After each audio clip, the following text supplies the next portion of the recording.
This is Ralph Brandt from the Fireside. I'm somewhat of a World War II historian. My two big areas initially were submarines and then aircraft, although I've branched out into looking at surface actions and the land actions. Of course, you cannot ignore the battles of the Coral Sea, Midway, and others, those two being the biggest ones. Coral Sea, we stopped the Japanese advance for the first time. And at Midway, we wiped out essentially her carrier fleet. More important than wiping out her carrier fleet, many of her pilots and mechanics were killed in the sinking of those four carriers. The Japanese Air Force, Kito Butai, ceased to be the massive force that it was before. Oh, it was certainly lethal. It certainly could bite, but it was not the Air Force that it was 4 months ago, 6 months ago at Pearl. Remember, also at Pearl, there was no organized defense. They pretty much flew where they wanted to, when they wanted to. One of the things, though, that I've always seen is the comparison. You will have people who will say the Spitfire was the greatest plane of World War II. You'll see ones that say, oh, it was the P-51 or the F4U or the F6F Wildcat.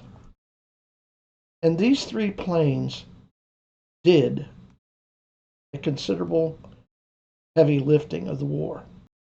But some of the comparisons are not fair. Number one, looking at the Spit, that was not one fighter. The Spit of 1944 was not the Spit of 1939. There were many upgrades during that time. If it had been the Spit 1, the Spit 2, the Spit 3, and maybe even the Spit 4 or 5, the statistics would look different. Also remember that the Spit was fighting a war over their own land, where the lack of range that the Spit had didn't matter. It was lighter, it was more maneuverable, and some of that was because it was shorter range. It didn't carry as much fuel. It carried lighter machine guns. Particularly in the early days of the war, it was 30 calibers. Later Spits did, in some cases, have 20 millimeters. That's somewhere around a .70 caliber bullet, which is a lot bigger. So to compare the Spit as a unit to the other fighters is kind of a little unfair. Then let's look at comparing the P-51 and the F6F. These two fighters did not come into play until late in the war. For the P-51, Germany's Air Force had been beat up pretty badly. A lot of its pilots had died on the Eastern Front. A lot of its better pilots were gone. Sure, you could run into one of the real aces. Number one, there were few of them, and your chances of running into a force that had several of them were small. As a result, the younger pilots were not protected and were picked off. Germany was still, by the way, making fighters like crazy, and so was Japan.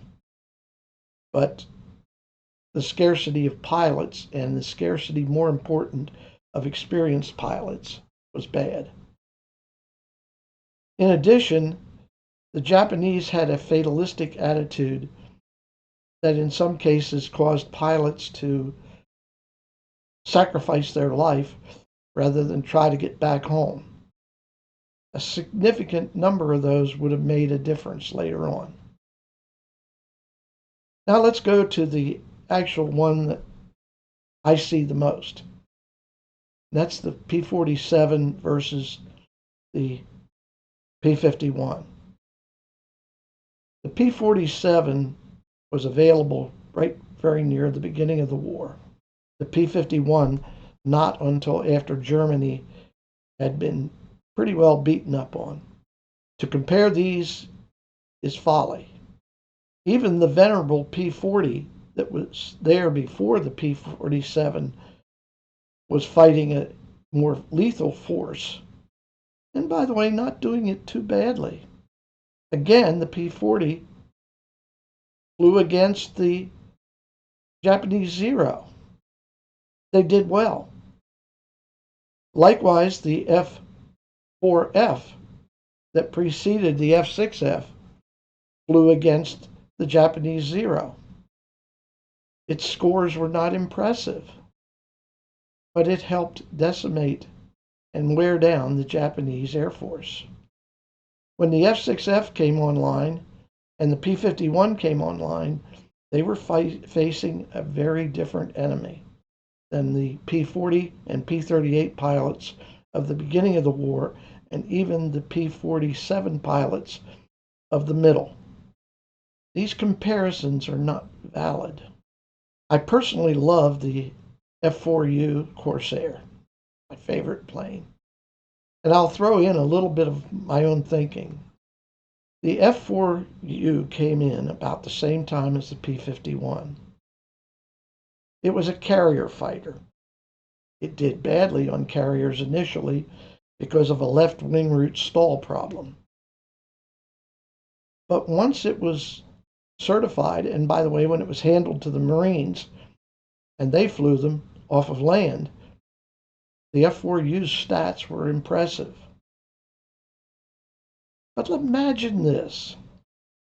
Let's take that venerable F4U and de-navy it. Reduce the weight of the struts because you don't need them. Take out the tail hook.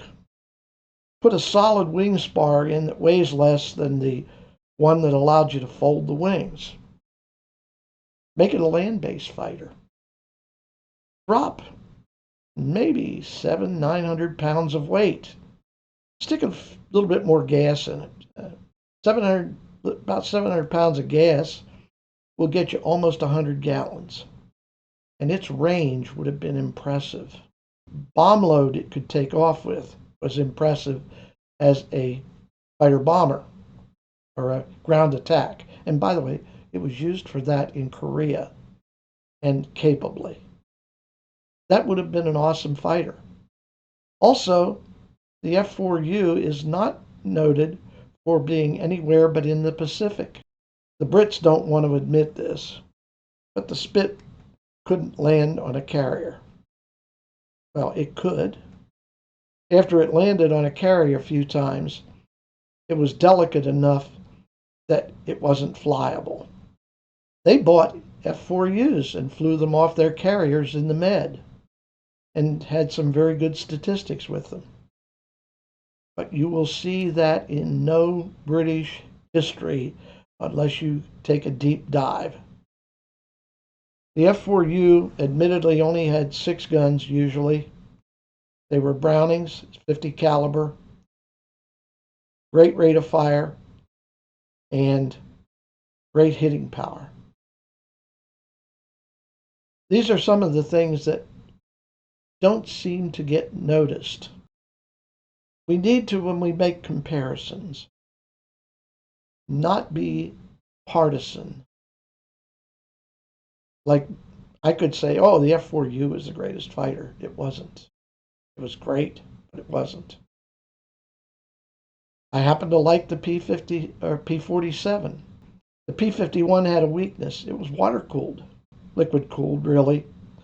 One little hole in an aluminum piece in the engine's cooling system, and the pilot in 10 minutes or less was flying a glider.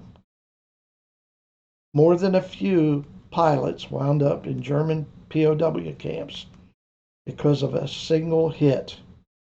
Worst thing was, they were used as ground attack fighters, where even a 30 caliber bullet from a rifle getting lucky or a German machine gun could take them down.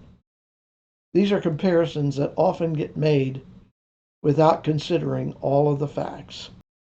Now, I've talked about fighters, and I'd like to throw something in about the Lancaster and the B-17 B-24 pair. A subtle thing that's not known by many is that the Lancaster bomb bay was not accessible to the crew in flight. The bomb bays of the 17 and 24 were. As a matter of fact, if you get on a 17 or 24, you can walk down a narrow walkway looking down through the bottom of the bomb bay if it's open, and you can see the bombs hanging on the racks. Admittedly, the ones I've seen are hopefully dummies, but you can see them hanging on the racks on both sides, angled racks that angle out. This would seem like a small thing. There was a big difference. The B-17 or B-24 took off with a pin in the front of the bomb. If it was dropped, the bomb would not go off. Now, I'll admit that there may have been a few that somehow hit and were able to go off. But generally speaking, the bomb would not go off because it was not armed. Lancasters took off with the bombs armed because the crew couldn't get down in there to do that. On the American bombers, someone well into the flight would pull the pins.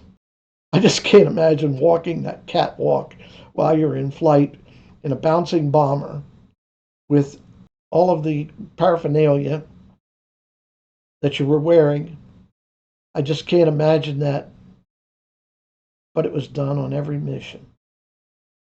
And what that meant is that if the bomber had a massive engine failure, multiple engines, right after takeoff, and it crashed, the bombs would not go off on an American bomber.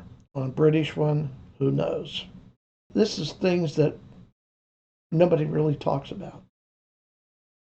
Again, some little bit of history. This is Ralph Brandt from the Fireside.